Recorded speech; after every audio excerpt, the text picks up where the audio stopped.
They took our break room, again, 5 times. Every time, management acts surprised that we're upset. But this time, we're done staying quiet. For years, the break room had been our little sanctuary. Not much.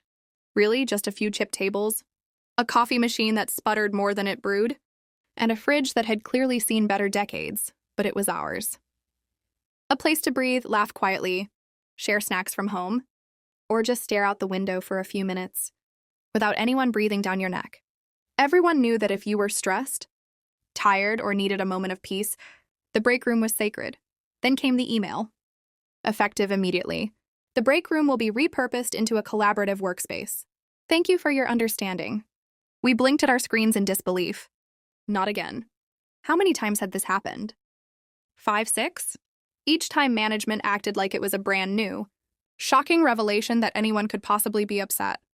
Each time, they insisted the change was for the greater good or to improve workflow. And each time we grumbled politely, as if our voices mattered, as if they would somehow care. The office buzzed with whispered outrage. People who usually tiptoed through conversations suddenly spoke in hushed, furious tones.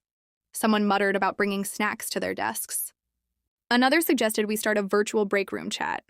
Every glance toward the now empty space felt like a tiny betrayal. By lunchtime, the tension was palpable. Karen from accounting, usually quiet and precise, snapped at a printer jam.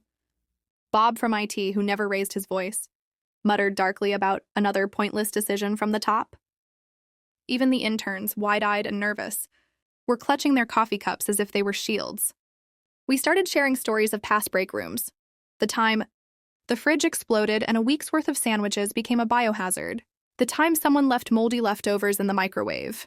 The coffee machine that overflowed so spectacularly it became a legend.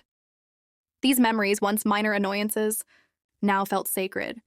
A shared history of little rebellions and stolen moments of peace. By Wednesday, morale was in freefall. Meetings became quiet, smiles strained, and laughter felt rehearsed. Someone joked about staging a protest in front of management's offices. Another suggested secretly labeling the new collaborative workspace the silent prison. All the while, management wandered the office, feigning surprise whenever anyone mentioned their loss, as if the intensity of our emotions, over a few tables and a fridge, was completely incomprehensible. On Thursday, the office reached peak chaos. Someone had put a small, handwritten sign on the door that read, "In memory of our break room, 2012-2025, may it rest in peace." It was a subtle, sarcastic protest, but it spread quickly.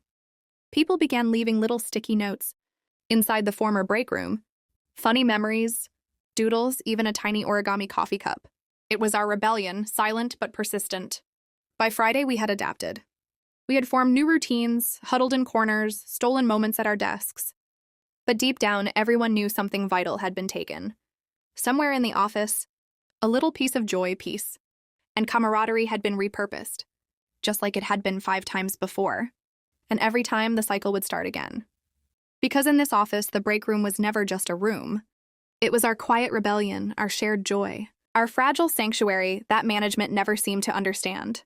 And maybe that's why we kept coming back, day after day, despite everything, ready to grumble, adapt, and secretly plan our next little act of defiance.